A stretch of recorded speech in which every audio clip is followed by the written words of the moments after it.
নবীর স্ত্রীরা দুনিয়ার কোন সর্দার বংশ, সৈয়দ বংশ, কুরাইশ বংশ এদেরকে আল্লাহ ডাক দেননি, ডাক দিয়েছেন সরাসরি নবীর স্ত্রীদের। যশোরবাসী আমরা যত খারাপ মানুষে হই, মায়ের সামনে খারাপ কাজ করার সন্তান দুনিয়ায় আছে।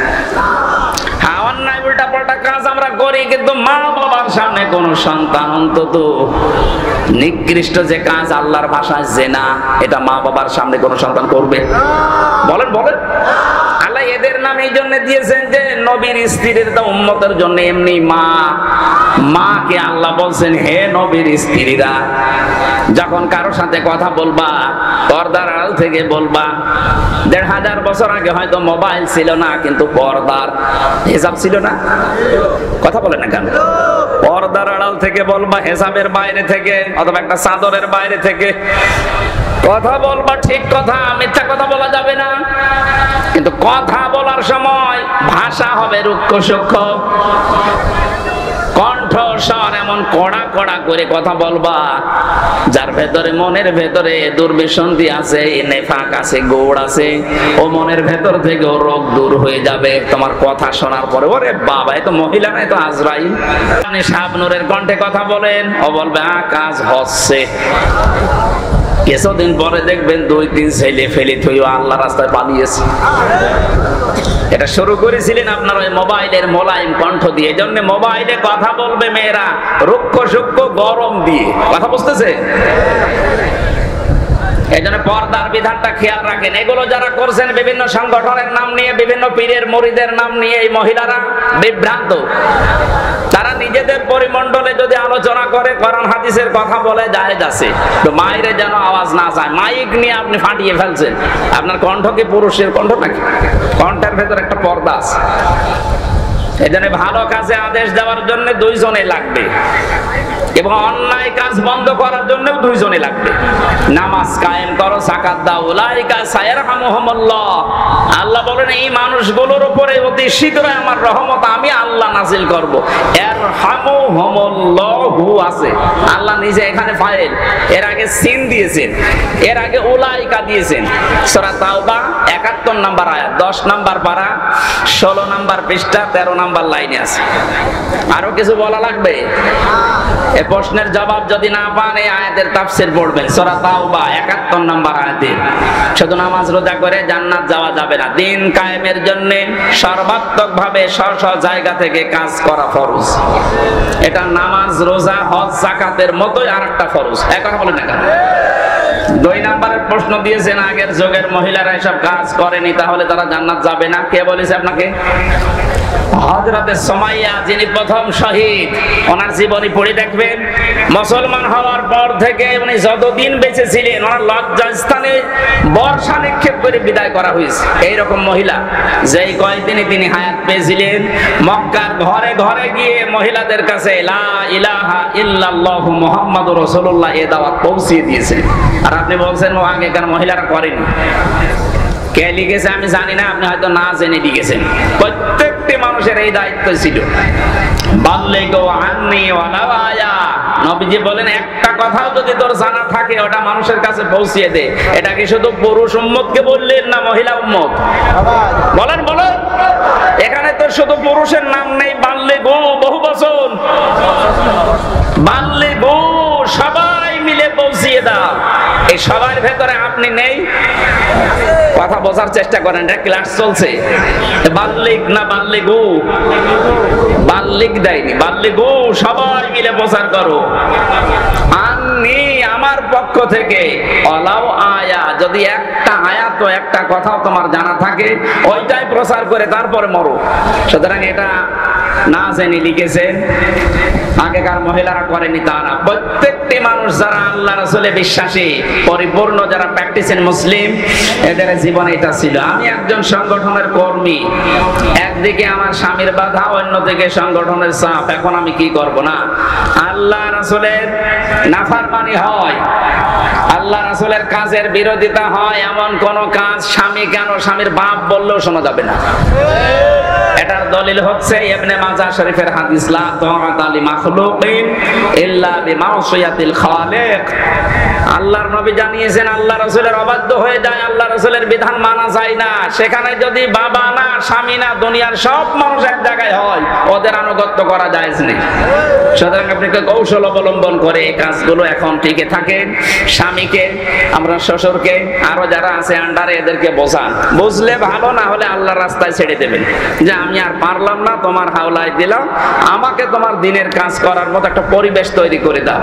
আপনি দরুদ শরীফের আমলটা বেশি বেশি করেন, লা হাওলা ওয়ালা কুওয়াতা ইল্লা বিল্লাহিল আলিয়্যিল আযীম, এটা বেশি বেশি পড়েন। হাসবি আল্লাহ, ফাকুল হাসবি আল্লাহ লা ইলাহা ইল্লাহু আলাইহি তাওয়াক্কালতু ওয়া হুয়া রাব্বুল আরশিল আযীম। সূরা তাওবার এই শেষের আয়াতটা একটু বেশি বেশি যখন পড়ে, যখন মনে তখনই পড়বেন, দেখবেন কঠিন কঠিন কাজ আল্লাহ সহজ করে দেবেন। কয়টা আমলের কথা বললাম? তিনটা। এক নম্বরে দরুদ শরীফ, আল্লাহুম্মা সাল্লি আলা মুহাম্মদ, এতটুকু পড়লেও হবে। মাঝে মাঝে সাল্লাল্লাহু আলাইহি ওয়াসাল্লাম বলে নেবেন। এই আমলটা আমি সহ প্রত্যেকের দরকার না? এক কথা বলেন না কেন? যখন টেনশন, চিন্তা, একটা ঝামেলা মাথায় এ দূর হচ্ছে না, তখনই একবার, দুইবার, পাঁচবার দরুদ শরীফ পড়ে নেবেন। আল্লাহুম্মা সাল্লি আলা মুহাম্মদ ওয়া আলিহি ওয়া সাহবিহি ওয়া বারিক ওয়া সাল্লিম। পুরোটা পড়তে পারলে ভালো। আনমনা হয়ে যদি আপনি এটা পড়তে থাকেন, লা হাওলা ওয়ালা কুওয়াতা ইল্লা বিল্লাহ, লা হাওলা ওয়ালা কুওয়াতা ইল্লা বিল্লাহিল আলিয়্যিল আযীম, পুরোটা পড়তে পারলে ভালো, না ইল্লা বিল্লাহ পর্যন্ত হবে। এরপরে মুখের ভাষায় থাকা লাগবে আপনার আস্তাগফিরুল্লাহ, আস্তাগফিরুল্লাহ, আস্তাগফিরুল্লাহ। তাহলে যতগুলো গুনাহ হবে ওইগুলো আল্লাহ ঝরাবে। এটা আস্তাগফিরুল্লাহর একটা গুণাগুণ। আস্তাগফিরুল্লাহ পড়লে জীবনের গুনাহ মাফ হয়, কিন্তু তওবা করলে শুধু গুনাহ মাফ হয় না, ওই গুনাহ মাফ হয়ে পুরো জায়গা ফাঁকা করে দেয় আল্লাহ। ওই জায়গাটা তখন আল্লাহ নিজে নেকি দিয়ে ভরাট করে দেয়। তাহলে আস্তাগফিরুল্লাহ বা ইস্তেগফার আর তাওবা কি এক জিনিস? সব সময় আপনি আস্তাগফিরুল্লাহ, আস্তাগফিরুল্লাহ পড়তেই থাকবেন।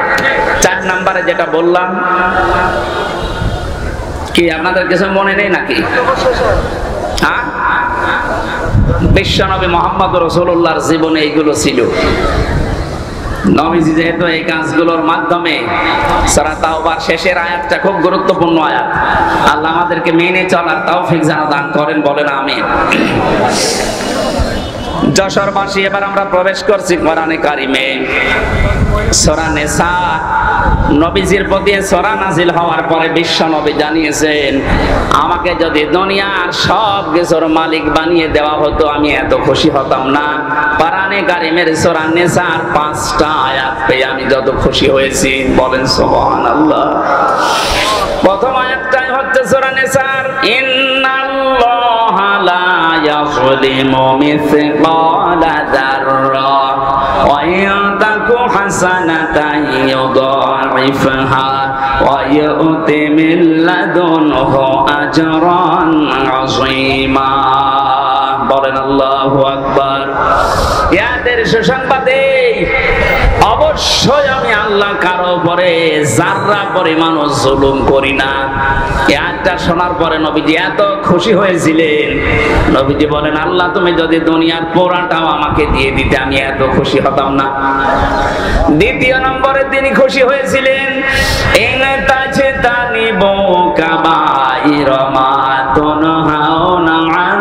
নুকাফির আনকুম সাইয়্যাতিকুম ওয়া নুদখিলকুম মুদখালান কারীমা। আল্লাহ বলেন, যদি তোমরা বেঁচে থাকতে পারো বড় বড় কবিরা গুনাহ, বড় বড় অপরাধের কাছ থেকে ছোটখাটো অপরাধ যেগুলো হবে সগীরা গুনাহ, আমি আল্লাহ ওগুলো মাফ করে দেব। সুতরাং যশোরবাসী, আমি আমার কিতাবে পেয়েছি 199টা বড় বড় গুনাহ আছে, কবিরা গুনাহ যেগুলো বলা হয়। ইমাম আয-যাহাবীর লেখা বইতে পেয়েছি আমি 70টা। এই গুনাহগুলো থেকে কোন মানুষ যদি নিজেকে মুক্ত রাখতে পারে, ছোটখাটো অপরাধ যেগুলো আমাদের জীবনে ঘটে যাবে আল্লাহ নিজের ইচ্ছায় মাফ করে দেবেন, বলেন সুবহানাল্লাহ। আজকে আজকে থেকে চেষ্টা চালাবেন। আমরা কয়েকটা সামনে যদি আসে বলবো। 3 নম্বরে নবীজি বলেন, আমি খুশি হয়েছিলাম ওই আয়াতটা পেয়ে, শিরিক সম্পর্কিত। ইন্নাল্লাহা লা ইয়াগফিরু আন ইউশরাকা বিহি ওয়া ইয়াগফিরু মা দুনা যালিকা লিমান ইয়াশা। অবশ্যই আমি আল্লাহ সব গুনাহ মাফ করে দেব বান্দার, কিন্তু শুধু শিরকের গুনাহটা আমি আল্লাহ মাফ করব না। এই ঘোষণা কার? এইটা খেয়াল করবেন। আল্লাহ রাব্বুল আলামিন শিরকের কথা বললেন। কাবা শরীফে যারা প্রবেশ করে কাবার এরিয়ার ভেতরে, আল্লাহ তাআলা তাদেরকে জানিয়েছেন ওমান দাখালাহু কানা আমিনা। কাবার এই চত্বরের এলাকায় যারা প্রবেশ করবে তাদেরকে আল্লাহ নিরাপত্তা দান করবেন। এই ঘোষণা কার? আরো জোরে। যেহেতু আমরা বাংলাদেশের মানুষ ৬০০০ কিলোমিটার দূরে আছি, সব সময় কাবার চত্বরে যাওয়া সম্ভব না। আমাদের ৫৬,০০০ বর্গ মাইল যদি কাবার চত্বরের মতো নিরাপত্তা দিয়ে ঢেকে রাখতে চাই, কোনো আমল নেই দুনিয়ায়, কোনো কাজ নেই। এটা সূরা আনআমের ৮২ নম্বর আয়াতে পাবেন। ৭ নম্বর পারা ১৭ নম্বর পৃষ্ঠার ১ম নম্বর লাইনে আছে, আল্লাযীনা আমানু ওয়া লাম ইয়ালবিসু ঈমানাহুম বিযুলমিন উলাইকা লাহুমুল আমনু ওয়া হুম মুহতাদুন। একটু খেয়াল করবেন এদিকে। কোন দিকে তাকাচ্ছেন? ইয়া কি করার জন্য এসেছেন? আল্লাহ পাক বলেন, যারা ঈমান আনে এবং ঈমানের সাথে ইলতিবাস করে না, ওয়ালাম ইয়ালবিসু, মিশ্রণ ঘটায় না, যোগ করে না, এর সাথে মিলে মিশে থাকে না, কিসে? বিজুলমিন, জুলুমকে। এখানে জুলুম মানে শিরিক। জুলুম মানে কি? যারা তাদের ঈমানের সাথে শিরিককে মিশ্রণ করে না, উলাইকা লাহুমুল আমনু, আল্লাহ বলেন এই মানুষগুলো আমি আল্লাহর কাছে নিরাপদ। ওরা যদি নিরাপত্তা পেতে চায়, আমি আল্লাহ বলছি তারা যেন ঈমানকে শিরিক থেকে বাঁচিয়ে রাখে। আমি মক্কা মদিনায় বহু ঘোরাঘুরি করেছি জীবনে, ওখানে আর যাই হোক ওখানে শিরিক নেই। কথা বুঝতেছেন? ওমান দাখালাহু কানা আমিনা, সূরা ইমরানে আছে। আল্লাহ পাক বলেন, কেউ যদি কাবার চত্বরে প্রবেশ করে তাকে যেমন নিরাপত্তা দিয়ে দেই। এটা তো কাবার চত্বর, এটা না এ চৌগাছা কি কাবার চত্বর? কথা বলেন না কেন? এই জায়গাটা তো কাবার চত্বরের মতো নিরাপদ বানানো লাগবে। বাংলার এই ৫৬,০০০ বর্গ মাইল যদি আমরা নিরাপত্তায় ঢেকে রাখতে চাই, কত রকমের হুমকি আমাদের উপরে। বাইরের দেশের হুমকি, প্রতিবেশীদের হুমকি। এক কথা বলছে না কেন? এই যে বঙ্গোপসাগরের হুমকি, কত হুমকি আমাদের সামনে, কত বিপদ। আল্লাহ পাক যদি ১ সেকেন্ডের ভেতরে দেশটা ডুবিয়ে দেওয়ার ইচ্ছা করে, শুধু কোন বলবেন, ফায়া কোন, সঙ্গে সঙ্গে হয়ে যাবে। কারণ সেই সিস্টেম আমাদের চারিদিকে আছে। আল্লাহ বলেন, এত বড় বড় বিপদ থেকে নিজেদেরকে যদি নিরাপদ রাখতে চাও, তাহলে শিরিক তোমাদের ঈমানের সাথে মেশাবা না। বাংলার মানুষেরা এদেশে একটা গোপন শিরিক প্রকাশ্যভাবে রূপ নিয়েছে। এই শিরিকটা যদি আমরা তুলে দিতে না পারি, আমরা কিন্তু নিরাপত্তা পাবো না। কারণ নিরাপত্তা দেওয়ার মালিক আমেরিকা না, নিরাপত্তা দেওয়ার মালিক কে? আমি কি ওই গোপনটা বলবো? রাগ করবেন না তো? এদেশে বহু মানুষ এই কথা বলে, ক্ষমতার উৎস জনগণ। এটা শিরিক। এটা সূরা বাকারার ভেতরে আছে, আন্নাল কুওয়াতা লিল্লাহি জামিআ, সব ক্ষমতার মালিক কে? আরো জোরে। জোর হলো না? আর একবার বলেন, জবান খুলে সবাই বলেন, ক্ষমতার মালিক কে? এইটাই হারিয়ে ফেলেছিল ১৫.৫ বছরে। ওরা মনে করত আমরা ক্ষমতার মালিক। এখনো পর্যন্ত অনেকের ভেতরেই বিশ্বাস আছে, অথচ লোকটা নামাজ পড়ে, রোজা রাখে, হজও করে এসেছে, দান সাদকা করে, কিন্তু বিশ্বাস করে আমাকে জনগণ ক্ষমতায় বসাবে। কি কথা বলেন না কেন? এটা যে শিরিক, আপনি কি বিশ্বাস করেন? সূরা বাকারা কি করেন? কি একটা কথা বোঝার মতো কিছু নাই, আমি গল্প করছেন মানে?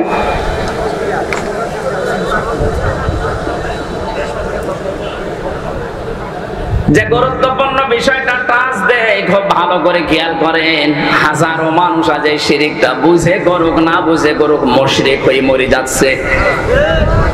বলেন তো বিশ্বাসী মানুষ দেশে নেই? এক কথা বলেন না কেন? আপনার নামাজ দিয়ে কি করবেন? আপনি তো মুশরিক। এই মাহফিলটা দিয়েছেন 1 বছর পরে, এটা তো কিছু দরকার, কিছু যদি নিতে না পারেন 7 টাকা খরচ করা কি দরকার ছিল আপনার? আজকে নিয়ে যাওয়া লাগবে। যাদের ওই বিশ্বাস আছে আপনি যেন এই মুহূর্তে বিশ্বাসটা পাল্টাতে পারেন। এটা আপনার কাজে লাগবে সব সময়, মরণের সময়। এখন একটা তথ্য বলছি কোরআনে কারিম থেকে, সূরা নাহাল 32 নাম্বার আয়াত। আমি আলেমদেরকে বা জিজ্ঞাসা করব, গল্প করাচ্ছে আপনাদের। যদি বলতে না পারেন না, আপনারা দেখেন কি করি। আল্লাযীনা তাতাওয়াফাহুমুল মালাইকাতু তাজ্জিবিনা ইয়াকুলুনা সালামুন আলাইকুম উদখুলুল জান্নাতা বিমা কুনতুম তা'মালুন। আল্লাহ পাক বলেন যে মানুষগুলো মৃত্যু মুখে পতিত, ফেরেশতারা যখন তাদের কাছে আসবে, এদের ভেতরে যে মানুষগুলো তাজ্জিব পবিত্র, তাজ্জিবিনা বহু বচন দিয়েছেন। এদের তাফসীর কারা কারা পড়েছে আমি জানি না, আমার দৃষ্টিতে 2টা সূক্ষ্ম জিনিস ধরা পড়েছে। এই যে তাজ্জিবিনা আল্লাহ জানিয়ে দিয়েছেন যাদের জীবন তারা পবিত্র করবে। তাজ্জিবিন মানে শুধু পোশাক পবিত্র না, শুধু শরীর পবিত্র না, আপনার চিন্তা চেতনার পবিত্রতা লাগবে। আজ হাজারো মানুষ এই উল্টা পাল্টা চিন্তা করার কারণে তাহিরি সাহেবের মতো মুশরিক হয়ে মরে যাচ্ছে। ও তো নামাজ পড়ে, রোজা রাখে, জিকির করে, কিন্তু ওর চিন্তা চেতনায় শিরিক ভরা। আল্লাহকে ডাকার পাশাপাশি ও ডাকতেছে কেল্লা বাবা, ফতে বাবা। এটা শিরিক না? এক কথা বলে না কেন? আমাদের এই যশোর কুষ্টিয়া ঝিনাইদহ এগুলো আমরা অনেক একটু মুক্ত আছি, এগুলো চট্টগ্রাম আর সিলেট বিভাগে বেশি। আমি যেটা আপনাকে শিক্ষা দেওয়ার জন্য বলছি, ফেরেশতারা যখন দেখবে এর মৃত্যু পর্যন্ত পুরাটা এর শরীর না, এর পোশাক না, এর চিন্তা চেতনা, এর বিশ্বাস, এর কর্মজীবন, সব জায়গাগুলো পবিত্র পরিষ্কার পরিচ্ছন্ন, তখন ফেরেশতারা বলবে ইয়াকুলুনা সালামুন আলাইকুম উদখুলুল জান্নাহ, শান্তি তোমাদের উপরে, প্রবেশ করো আল্লাহর ওই বাগানে। জোরে বলেন আল্লাহু আকবার। আমাদের প্রতিটি মানুষের জীবনে এরকম একটা সময় আসুক, আমরা চাই না। তাহলে আমাদের চিন্তার পবিত্রতা আনা লাগবে। যারা এই বিশ্বাসে এখনো পর্যন্ত আছেন যে ক্ষমতার উৎস জনগণ, এরা আমাকে ভোট দিয়ে ক্ষমতায় বসাতে পারে, আল্লাহ না, তাহলে এই বিশ্বাস করার নাম শিরিক। কারা কারা এই বিশ্বাস করেন হাত তোলেন তো। এলাকায় তো মুশরিক আছে। মুশরিকের জন্য জানাজা নেই, কবরস্থান নেই, ওই যে পুড়িয়ে ফেলে হিন্দুদের মতো আপনাকেও পুড়িয়ে ফেলা লাগবে না। কয়েকজনের আছে আমি জানি, যাদের আছে তারা পাল্টাবেন। এই মুহূর্তে এই শিরিকটা বাংলাদেশ থেকে আমরা তুলে দিতে চাই। এটা লাইভ চলছে, সারা দুনিয়া শুনতেছে। ক্ষমতার উৎস কে বলেন তো? এই জবান খুলে বলবেন ক্ষমতার উৎস কে?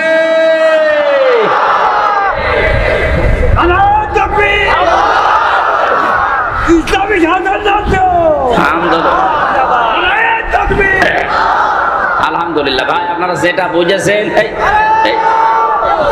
বসেন বসেন, এমনি সময় নেই ভাই।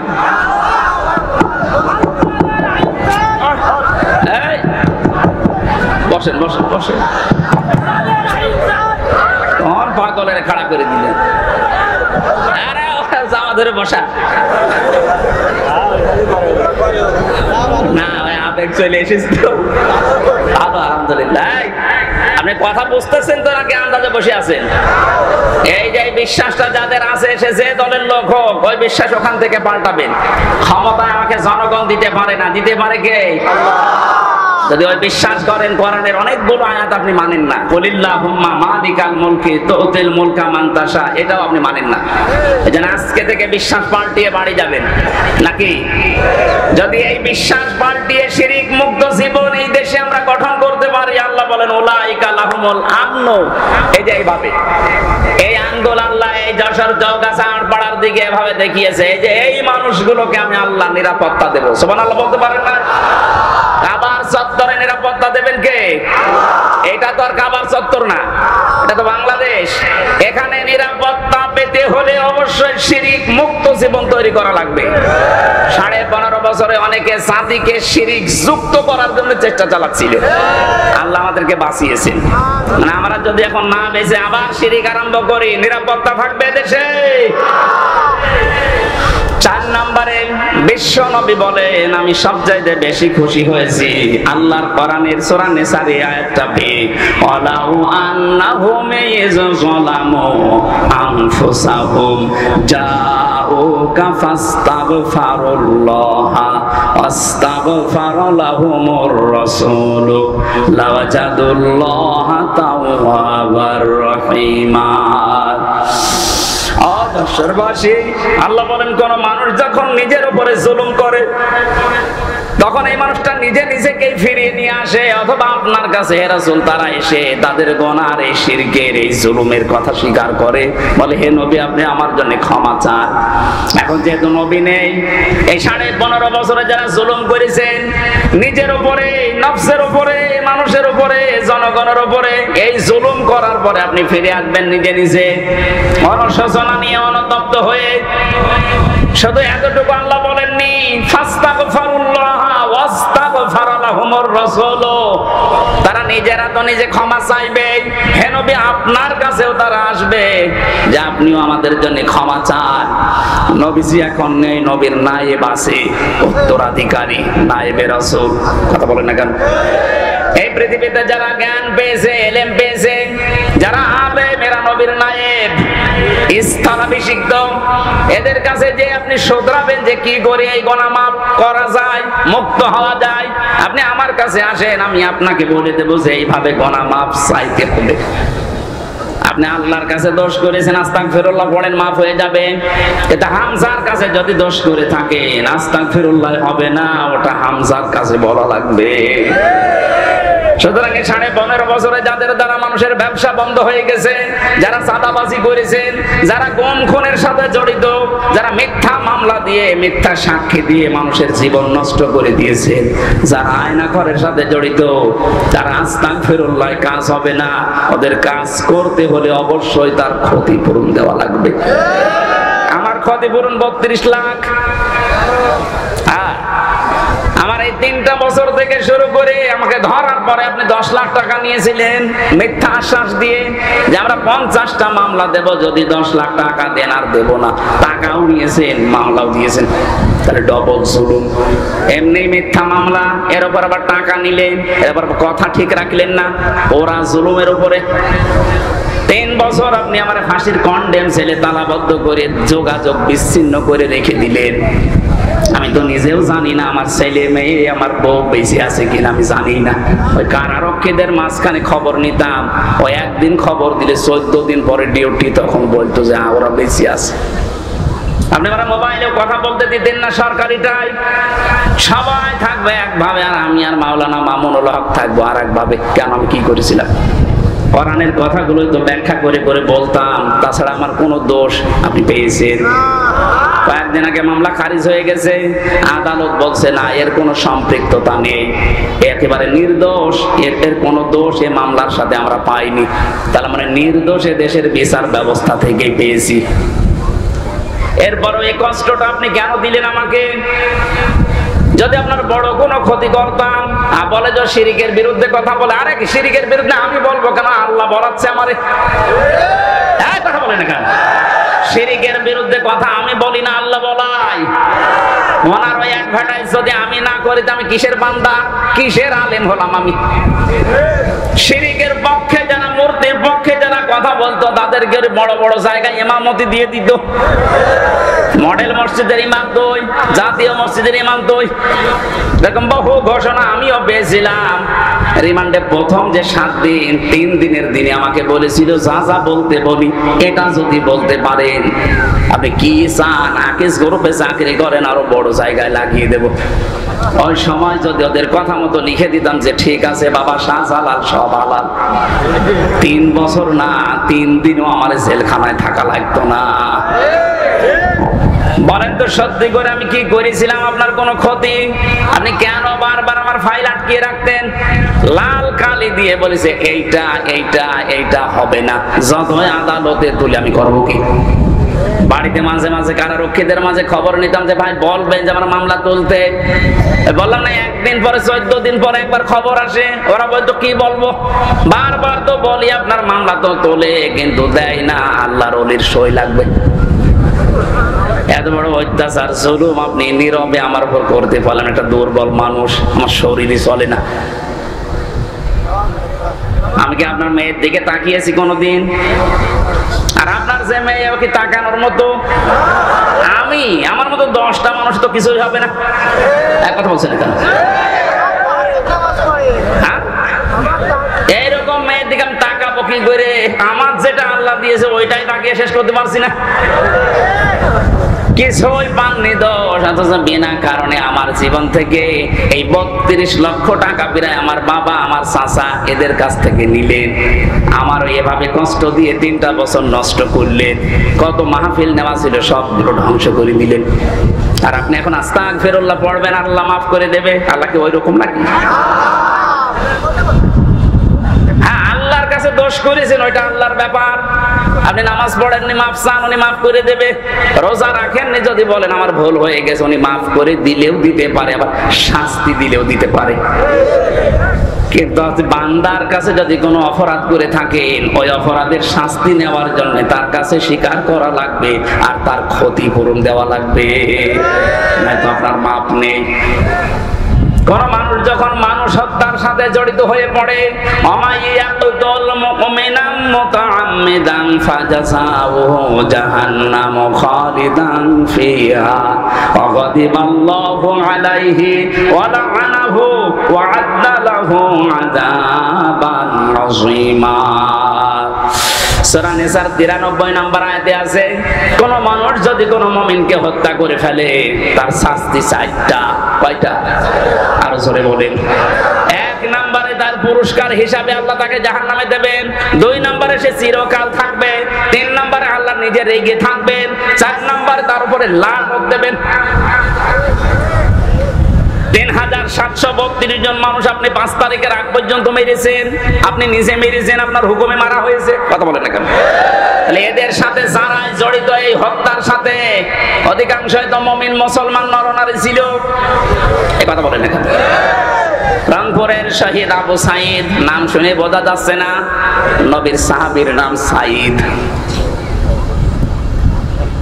যতগুলো মানুষের নাম আমি পেয়েছি, ইয়ামিন ভাই, বনিয়ামিন, ফয়সাল, এই সমস্ত নামগুলো সব মুসলিম। এদের আর কিছু না থাকে ঈমান আছে। মুসলমান হত্যা করলে প্রথম শাস্তি তাকে জাহান্নামে আল্লাহ দেবে। সুতরাং এই মানুষগুলোর সাথে যারা জড়িত ছিলেন আপনি বিশ্বাস করে নিতে পারেন যে আপনি জাহান্নামী। 2 নম্বরে আপনি কয়দিন পরে বের হয়ে আসবেন না, সে সুযোগ নেই।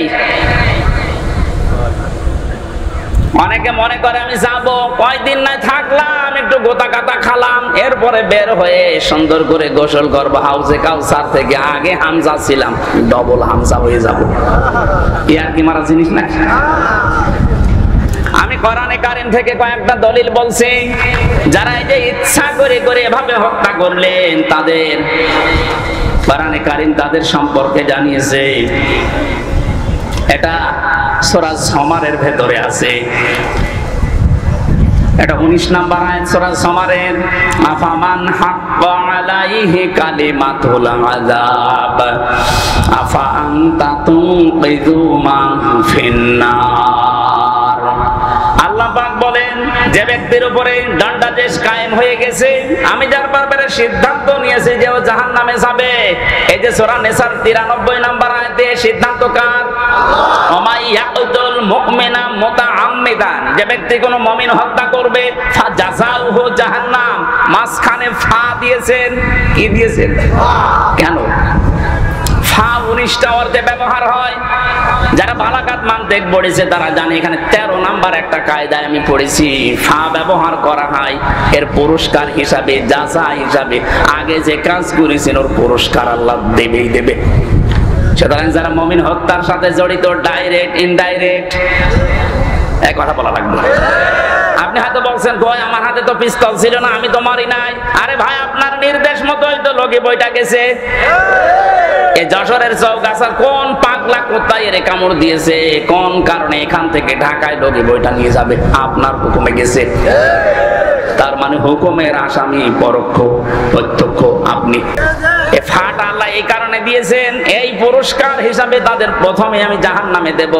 আর এখানে বললেন আফামান হাক্কা আলাইহি কালিমাতুল আযাব, যাকে শাস্তি দেব বলে আমি সিদ্ধান্ত নিয়ে ফেলেছি, আমি রায় দিয়ে দিয়েছি, বিচার করার পরে ফাইনাল সিদ্ধান্ত জানিয়ে দিয়েছি, যা তুই জাহান্নামী। আফা আনতা, এরপরও ফা দিয়েছেন। হরফে ইস্তেফহাম, প্রশ্নবোধক চিহ্ন, ইন্টারোগেটিভ সেন্টেন্স। আফা আনতা, হে নবী আপনি কি পারবেন? কাকে বলছে? নবীকে। কাকে? বলেন বলেন। আফা আনতা, আপনি কি পারবেন?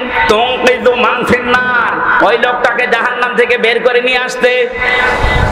আপনি যে ধান্দায় আছেন আমি নবীর উম্মত, আপনি তো উম্মতই নেই। কথা বলেন না কেন? এখানে নবীকে আল্লাহ বলছেন আফা আনতা তুনকিযু মান ফিন্নার, আপনি কি পারবেন ওই লোকটাকে জাহান্নাম থেকে বের করতে? তার মানে নবী যদি না পারে, হামজার খবর আছে? ও মনে করছে না বাইতুল মুকাররম আমার মন মতো ইমাম আছে, ও দোয়া করবে। একজন দোয়াও করেছিল, আল্লাহ বঙ্গবন্ধুকে যারা মেরেছে তাদের সবাইকে তুমি জান্নাত দিও। দোয়া করাটা উল্টে গেছে। এটা তো একটা গেল, এরকম 27টা আয়াত আছে কোরআনে কারিমে। জাহান্নামে আল্লাহ যাদেরকে দেবে খেলাধুলা করার জন্য না, 2 দিন পরে পরে আপনাকে বের করে করে আবার সুন্দর করে হাউজে কাউসার দিয়ে গোসল করে দিয়ে দেবে। তাহলে তো দুনিয়ায় কেউ গোনায় ছাড়বে না, ও মনে করবে যা করি করি, নাই 10 বছর থাকলাম, 10 বছর পরে যখন বের হব একেবারে কালো হয়ে যাব হাড়ির তলার মতো।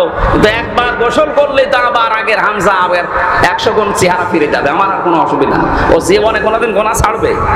বলেন বলেন। এই যে যারা ইচ্ছা করে করে মানুষগুলো মারলেন, একটা কবিরা গুনাহ। নবীজি এমনি তো খুশি হয়নি যে যারা বড় বড় কবিরা গুনাহ থেকে বেঁচে থাকতে পারবে তাদের ছোট গুনাহ আল্লাহ মাফ করে দেবে। ওয়ানুদখিলকুম মুদখালান কারীমা, একটা সম্মানজনক জায়গায় আল্লাহ তাদেরকে পৌঁছিয়ে দেবে, তার নাম জান্নাত। তার নাম কি? আমার আলোচনার বিষয় ছিল এই জায়গায় যে নিজে অপরাধ করেছেন যার কাছে, আপনি ক্ষমা চাবেন তার কাছে। সে যদি বলে আমার ক্ষতিপূরণ দেন, তার ক্ষতিপূরণ দেবেন, এরপরে পড়বেন আস্তাগফিরুল্লাহ। কথা বুঝেছেন না না বুঝার ভান করে আছেন?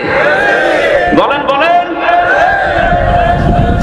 এই বাংলাদেশে এই তাওবাটা যদি শুরু হয়ে যায়, আমি যেমন আমার টাকা ফেরত পাবো, আমার মতো হাজারো মানুষ তাদের ব্যবসা ফেরত পাবে।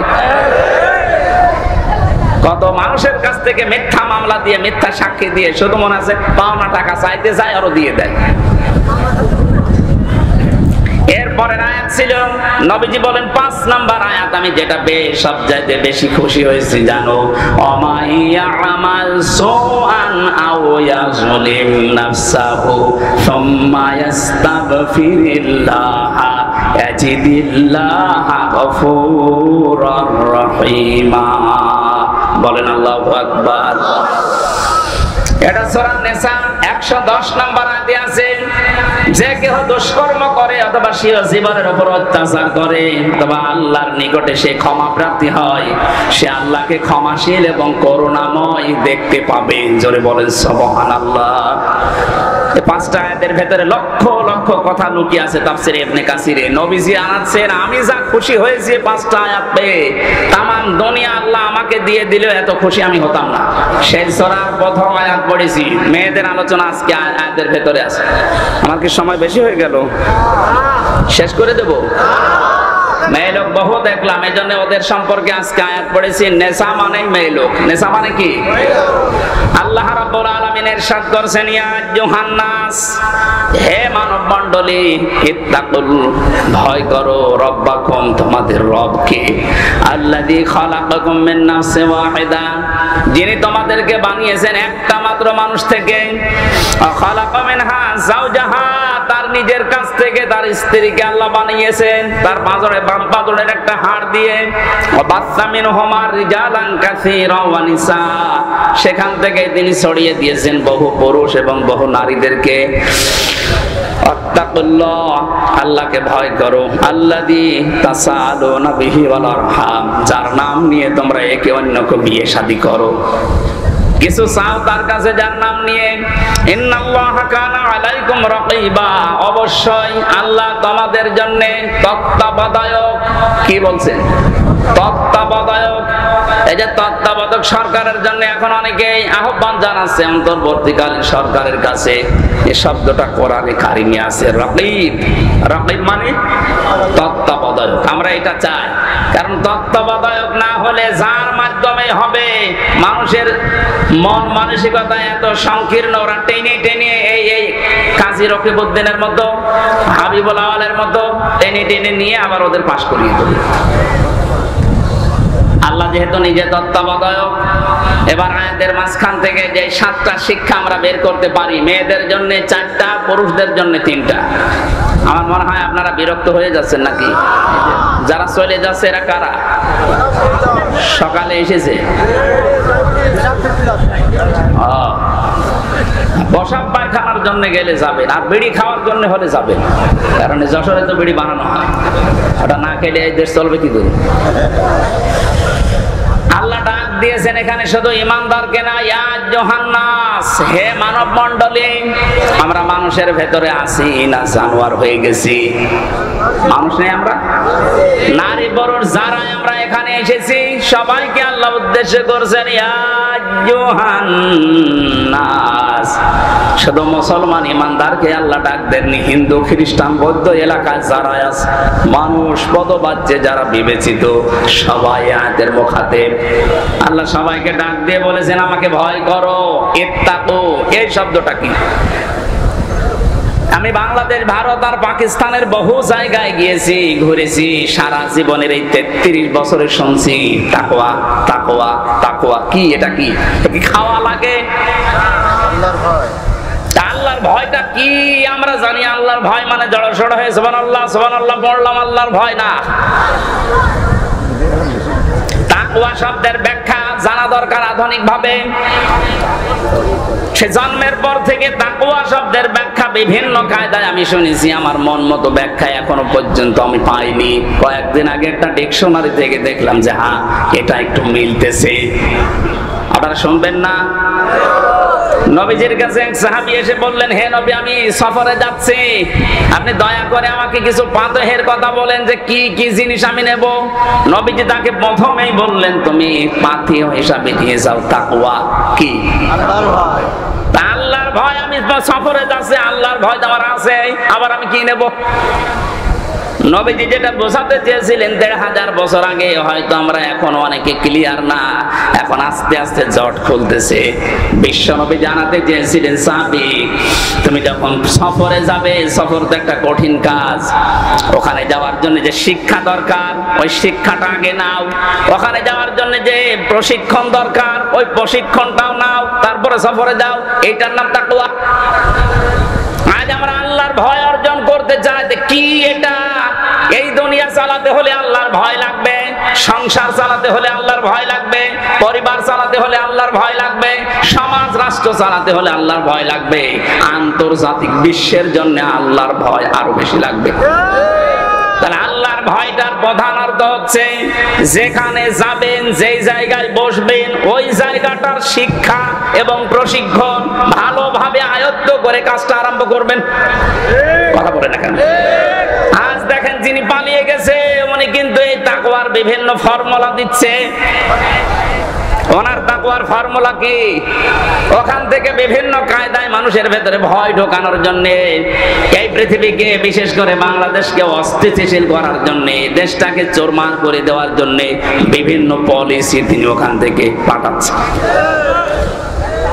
ওখান থেকে বলে দিচ্ছে অমুকের অমুকের লিস্ট করে রাখো, অমুকের অমুকের বাড়ি ঘরে হামলা চালাও, আগুন লাগাও, ট্রাম্পের ছবি নিয়ে আগুন লাগিয়ে দাও, তাহলে ট্রাম্পকে দেখাতে পারবো যে এই দেশে আপনার বিরোধী লোক আছে, তখন অন্তত কিছু করা যাবে। শয়তানি বুদ্ধি দেখেছেন? যদিও এগুলো শিক্ষা না, প্রশিক্ষণ না, ওরা নিজেরা এগুলো বানিয়েছে।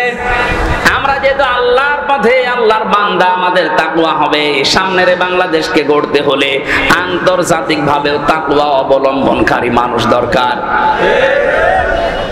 আন্তর্জাতিক জীবনের একটা আয়াত আল্লাহ কোরআনে নাজিল করেছেন, সূরা মায়েদা, এটা 6 নাম্বার পারার 16 নাম্বার পৃষ্ঠার প্রথম নাম্বার লাইনের 51 নাম্বার আয়াতে আছে।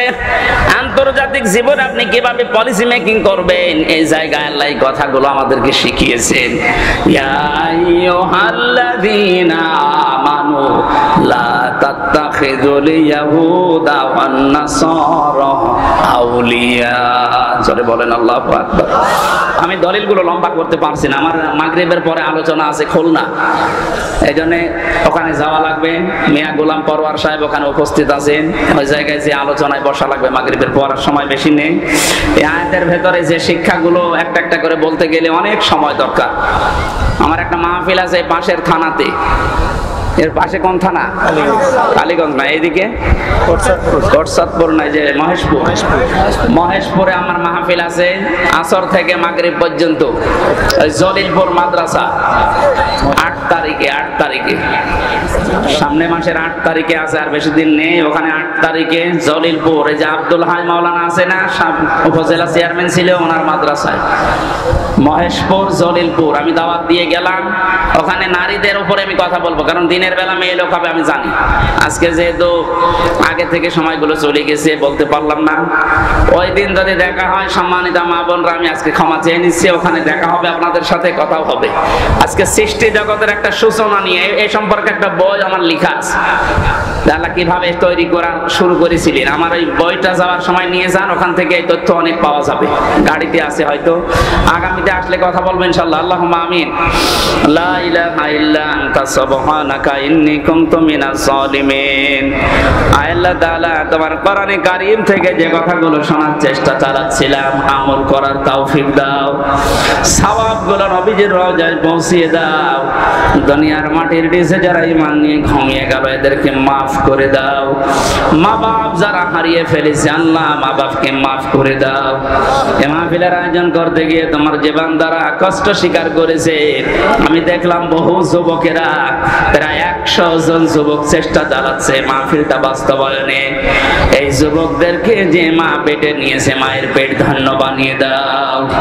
যে বাড়িতে এসে বসেছিলাম, ওই আলেমকে কবুল করো। আল্লাহ তার মা বাবাকে তুমি মাফ করে দাও। মাহফিলের প্রধান অতিথি অধ্যাপক আরশাদুল আলম, আল্লাহ তোমার গোলামকে মেহেরবানি করে কোরআন বুকে নিয়ে সংসদে যাওয়ার তৌফিক দাও। যত অতিথি এখানে এসেছে, আল্লাহ অতিথিদেরকে মঞ্জুর করো। তুমি জানো 3টা বছর জেলখানায় থাকাকালীন আমার মারাত্মক রোগ শরীরে, আমার কণ্ঠে এখন আর সাপোর্ট করতে চাই না, আমার শরীরেও সাপোর্ট করে না। তোমার কাছে আমি কুদরতি ভাবে তোমার কুদরতি পা ধরে ভিক্ষা চাই, আমার শরীরকে আগের অবস্থায় আবার ফিরিয়ে দাও। সম্মানিত মা বোনদেরকে কবুল করো। আল্লাহ তাআলা, বহু মা বোনেরা বিভিন্ন জায়গায়, গাছতলায়, বাঁশের নিচে, ঘরের ভেতরে বসে আছে। যার যা মনের কামনা বাসনা যায়, সেগুলো পূর্ণ করে দাও। অনেকের জীবনে এমন এমন রোগ তুমি দিয়েছে, মানুষের কাছে বলতেও পারে না। কোরআনের এই মাহফিলের ইজ্জতে তাদেরকে তুমি শেফায়ে কামিলা জেলা নসিব করে দাও। রব্বুল আলামিন, যে সমস্ত মেয়েরা স্বামীর সংসারে অশান্তিতে আছে, আল্লাহ তুমি শান্তি দাও। যাদের মেয়ে বিয়ে দেওয়ার উপযুক্ত হয়ে গেছে, আল্লাহ সৎ পাত্রের ব্যবস্থা করে দাও। এলাকায় মাটির নিচে যত মানুষ ঘুমিয়ে আছে, কোরআনের ইজ্জত এদেরকে মাফ করে দাও। এই স্কুল মাদ্রাসা আল্লাহ কিয়ামত পর্যন্ত তুমি কায়েম রাখো এখানে। বারাকাল্লাহু লানা ওয়া লাকুম ফিল কোরআন।